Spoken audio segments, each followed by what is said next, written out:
Birinchi sabzini pishirishimiz kerak. Sabzini yog'lab bersak, salatlarni to'ldirib bersak, chiroyli bo'lib, boshqacha yurtsadan xursand bo'ladi.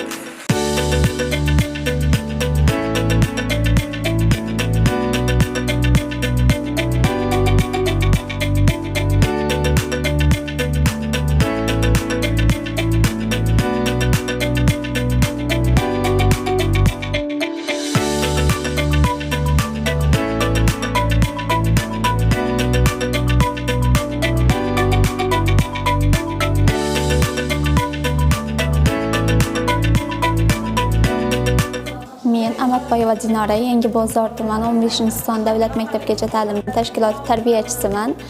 Hozirda Xorazm viloyati pedagogik mahorat markaziga malaka oshirish uchun keldim.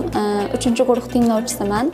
Bu yerda ko'plab tajribali va mahoratli ustozlar, Nodira ustoz, Donaxon ustozlardan ko'plab bilim va tajribalarni oldim va undan tashqari men kabi hamkasbdoshlarimdan ham ko'plab tajribalarni oldim va kuni kecha bizga yakuniy test attestatsiyasi bo'ldi va yuqori natijalarga erishdim. Mana hozirda mikrodars jarayoni bo'lib o'tmoqda. Men ham o'z faoliyatimda qo'llagan tajriba va bilimlarimni ko'rsatib berdim va o'zim kabi hamkasbdoshlarimdan ko'plab bilim va ko'nikmalarni egallab oldim va faoliyatimda qo'llayman degan umiddaman.